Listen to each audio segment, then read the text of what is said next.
Bien, vamos a la Corte Suprema. Habría novedades con respecto a la situación de la ministra suspendida, Ángela Vivanco. David Maldonado está en tribunales. Nos entrega los detalles, David. Sí, Nico, ¿cómo está? Muy buenas tardes. Se presenta, de hecho, y se prepara en este minuto el presidente del máximo tribunal, Ricardo Blanco, para dar el veredicto respecto a la carta de remoción de la suspendida ministra Ángela Vivanco y también conocer antecedentes respecto a lo que fue todo este pleno extraordinario que se desarrolló desde muy temprano en la mañana, en donde de manera histórica la defensa tuvo la oportunidad de presentar alegatos por varios puntos para defender a la acusada ministra. Vamos a dejar de inmediato con la vocería en vivo hasta ahora del presidente Ricardo Blanco. Forma extraordinaria este 10 de octubre del presente año,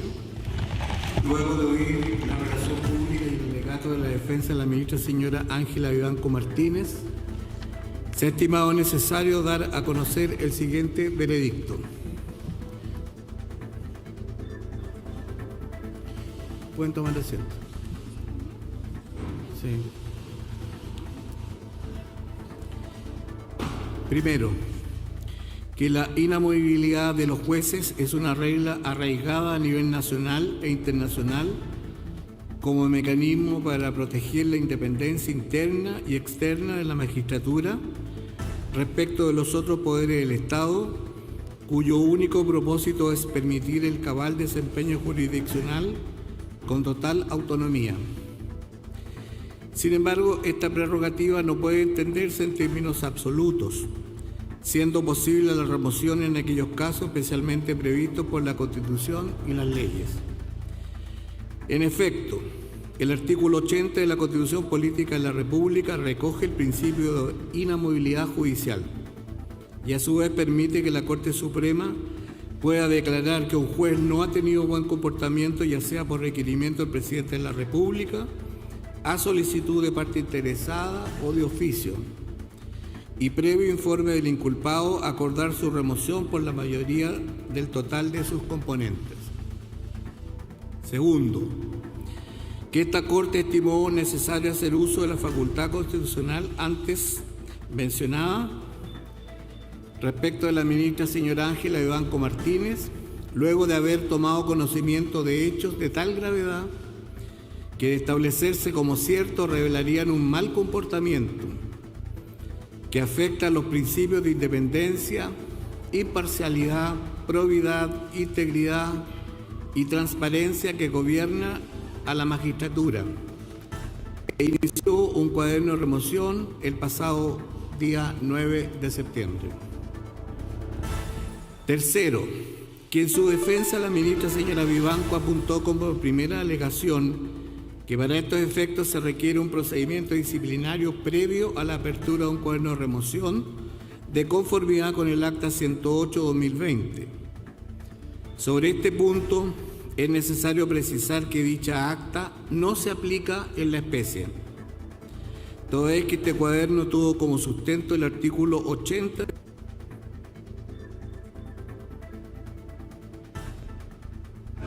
fue sostenida por la propia ministra señora Vivanco en el caso que alude en su informe, lo que no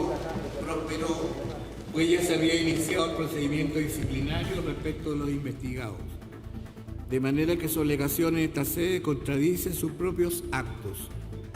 En tal sentido, la prescripción invocada por la defensa sobre la base del acta mencionada tampoco resulta aplicable. Cuarto, que seguidamente la defensa orientó sus alegaciones hacia supuestas transgresiones al debido proceso y al derecho a la defensa, apoyándose en una presunta falta de conocimiento de los antecedentes sobre los cuales se basan las imputaciones formuladas en su contra y en la existencia de prueba ilícita. En cuanto a la falta de conocimiento de los antecedentes del cuaderno de remoción, esta alegación será desestimada, ya que la defensa ha tenido pleno acceso al contenido de este expediente. Distinto es el tratamiento de aquellos que se vinculan con la Comisión de Ética, pues por la expresa reserva que sobre ellos prevé el artículo 20 del Acta 262/2007 sobre principios de ética judicial y comisión de ética, estos solo obran en el cuaderno de la referida comisión. Además, consta en el informe de la defensa que se hizo cargo de todas las imputaciones, proporcionando incluso datos sobre su declaración en la instancia mencionada, lo cual permite destacar la falta de herramientas para construir su defensa. Respecto de la supuesta ilicitud de la prueba, cabe recordar que los chats fueron revelados por un medio de comunicación social el día 7 de septiembre del presente año y tienen su origen en la entrega voluntaria que realizó el abogado Luis Hermosilla Osorio al Ministerio Público, en el contexto de una investigación de carácter penal. Además, el órgano persecutor remitió en sobre cerrado aquella conversación entre el aludido abogado y la ministra, en conformidad con lo dispuesto en el artículo 79 y siguientes de la Constitución Política de la República. De manera que no es posible concluir que esta Corte tuvo acceso a la mencionada mensajería de manera ilícita. Por último, en lo que atañe a la falta de imparcialidad que afectaría a algunos de los miembros de esta judicatura, la recusación amistosa alegada por la defensa fue desestimada al inicio de la presente audiencia por las razones que fueron expresadas en la resolución respectiva y comunicada a la defensa. Con todo, sobre este punto en particular es preciso señalar que el artículo 21 del Acta 262-2007 expresamente dispone que, abro comillas, la circunstancia de que los integrantes de la Comisión de Ética y Disciplina hayan intervenido en las indagaciones o actuaciones que lleva a cabo aquella o que concurran en el informe que fuere pertinente, no los inhabilitará para pronunciarse sobre la materia como miembros del Tribunal Pleno. Cierro comillas. Por otra parte, la eventual concurrencia de algunos ministros o ministras en decisiones de carácter jurisdiccional no los inhabilita para conocer esta remoción desde que este procedimiento versa sobre el comportamiento personal de la inculpada y no sobre el contenido jurídico de una decisión en particular. Quinto, que abordando el fondo del asunto, constan como antecedente para los efectos de revisar la concurrencia de los presupuestos fácticos del artículo 80 de la Constitución Política de la República, esto es un mal comportamiento, los siguientes. 1. Oficio reservado 897-2024 del Fiscal Nacional del Ministerio Público, señor Ángel Valencia Vázquez, de 16 de septiembre de 2024, mediante el cual remiten sobre cerrado una serie de chats de conversación entre la ministra señora Vivanco y el abogado don Luis Hermosilla Osorio. 2. Publicación difundida por la plataforma periodística CIPER el 7 de septiembre del actual, titulada Chats revelan los favores entre Hermosilla y la Suprema Vivanco. ¿Alguna posibilidad de que integres la sala penal mañana? Cierro comillas. Que fue entregada por la directora de la Dirección de Comunicaciones de esta Corte. 3. Informe evacuado por la Comisión de Ética y puesto en conocimiento del Tribunal Pleno el 16 de septiembre del presente año, conjuntamente con minutas elaboradas por los relatores de la tercera sala de esta Corte. 6. Que del análisis de los antecedentes ya individualizados resulta necesario, en primer lugar, abordar las actuaciones de la señora Vivanco en la tramitación y conocimiento de las causas del consorcio Velaz Movitec S.p.A. con Codelco, roles 141-421-23, 1150-24, 1152-2024, excluyendo lo que atañe al contenido de la resolución jurisdiccional que en cada causa se arribó, tanto el informe evacuado por la Comisión de Ética como la minuta enviada por la relatora de esta Corte y la revisión de la tramitación en el sistema informático SIT-SUB permiten establecer que la ministra tuvo en ellas una participación inadecuada al haber efectuado gestiones para que la sala conociera de la orden de no innovar y del fondo del recurso interpuesto en la primera causa ya referida, sin que el presidente de la Corte Suprema de esa época hubiese dictado la resolución respectiva. Con posterioridad, encomendó la dictación de una resolución intentando validar el conocimiento del fondo del asunto sin el previo decreto que ordenaba dar cuenta. En las otras dos causas del consorcio Velas Movitec S.p.A., conociendo de que el criterio de la sala consistía en la elaboración de los proyectos para fallo conforme al orden de antigüedad, la ministra señora Vivanco exigió a la relatora que la sentencia se firmara rápidamente, no obstante existir otras causas más antiguas que resolver. Las restantes minutas dan cuenta del mismo patrón de comportamiento, esto es, aprovechar la circunstancia de encontrarse como presidenta de la tercera sala para ordenar el conocimiento en cuenta de ciertas causas que no versaban sobre materias urgentes, como lo es el derecho a la vida o la salud de las personas, y que por la fecha de su ingreso aún debían esperar su turno para ser vistas. Así ocurrió en los roles 105-065-23, 242-258-23. Más grave aún, del examen de los antecedentes fue posible establecer que en la causa 251-511-23, la ministra impartió instrucciones directas en la tramitación de la causa, destacando la resolución que firmó en tal calidad el 19 de febrero de 2024, que impuso rijan los autos en relación, encontrándose pendiente un incidente de implicancia que le afectaba.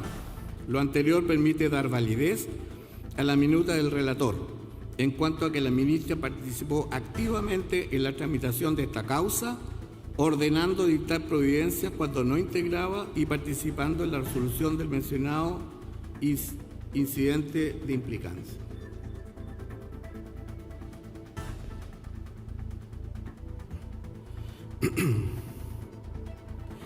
También es posible tener por asentado que la señora Vivanco ejerció presiones sobre los relatores para apurar ciertos proyectos de fallo. Incluso en un caso 2458-23 exigió que se firmara el mismo día de la vista del recurso. Esta presión se extendió además a requerir el conocimiento de la resolución de un asunto que se encontraba en estado de acuerdo, no obstante no haber concurrido a la vista, según dio cuenta en su minuta la relatora, al referirse al rol 6632-24, infringiendo con ello la regla legal relativa al secreto de los acuerdos y de las propias instrucciones de la sala. Lo expuesto permite entonces dar por establecido estos puntos del presente cuaderno de remoción, pues el comportamiento desplegado por la ministra revela irregularidades en la tramitación de causas a través de presiones indebidas ejercidas sobre funcionarios de categoría inferior del escalafón primario, excediendo con su conducta el desempeño ministerial que le corresponde en su calidad de juez. Séptimo, que respecto a la injerencia de la señora Vivanco Martínez en distintos nombramientos de cargos vacantes, en el caso del último proceso de designación para fiscal nacional del Ministerio Público, una vez revelada la existencia de ciertos chats en que su pareja participaba de gestiones para que el postulante señor Carlos Palma se desistiera en favor de otro candidato a cambio de un doctorado y futuro cargo de una Fiscalía Regional de Santiago, realizó diligencias personales y directas ante el fiscal nacional, demostrando con dicha conducta que no era indiferente a los hechos atribuidos al señor Gonzalo Migueles. En lo relativo al concurso para proveer el cargo de conservador de bienes raíces de Concón, al que postuló el señor Carlos Suet, la ministra reconoció en su informe la existencia de conversaciones con algunos ministros de la Corte de Apelaciones de Valparaíso, respecto a los cuales es su superior jerárquico, en las que a ella se le consultaba por quienes podrían votar, lo que resulta carente de plausibilidad. Por otra parte, las comunicaciones de que dan cuenta los chats remitidos por el Ministerio Público revelan una intención de intervenir en concursos para cargo de este máximo tribunal, gestionando llamadas y reuniones en apoyo y también en contra de ciertos candidatos, con la finalidad de obtener, según sus dichos, el takeover toma de control de la tercera sala. Lo expuesto da cuenta de un patrón de conducta que se aleja del buen comportamiento exigible para un ministro de la Corte Suprema de Justicia, al intentar conformar redes de influencia, proceder incompatible con el cargo. Octavo, que en cuanto a su disposición para alterar la integración de una sala de esta Corte, para conocer de una causa específica a requerimiento de un abogado de la plaza, a efectuar recomendaciones procesales y a entregar información concerniente a causa en tramitación, especialmente una relativa a Carabineros de Chile y Fuerzas Armadas, la ministra en su informe no desconoce el tenor de los chats sostenidos con el abogado Luis Hermosilla Osorio, a los que ya se ha hecho referencia. Si bien califica la respuesta entregada al señalado abogado para integrar la segunda sala como una simple conversación que no produjo efecto jurídico, el nivel de confianza de sus comunicaciones y el tenor de sus respuestas se apartan del comportamiento propio de la magistratura y de los principios de independencia e imparcialidad que le informan. Las restantes comunicaciones sobre causas en tramitación o fallos pronunciados por este tribunal tampoco pueden ser calificados de simples conversaciones entre profesionales del derecho y o académicos, como sostiene en su informe, ya que una vez que la señora Vivanco asumió en calidad de ministra, la condición de tal debió ser el eje central conforme al cual conducir su comportamiento, evitando aludir o dar opiniones de carácter jurídico en ciertas materias a abogados del foro, pues en su rol jurisdiccional estaba llamada a resolver conflictos de similar naturaleza. Noveno, que el conjunto de antecedentes reunidos y los hechos que han sido posible constatar permiten determinar y concluir que la ministra Ángela Vivanco Martínez incurrió en un comportamiento que afecta a los principios de independencia, imparcialidad, probidad, integridad y transparencia que rigen a los miembros de la magistratura y que desde luego priman sobre su derecho a la inamovilidad al haber comprometido gravemente con su mal comportamiento los cimientos del Estado de Derecho.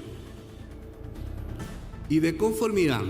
con lo dispuesto en el artículo 80 de la Constitución Política de la República, se declara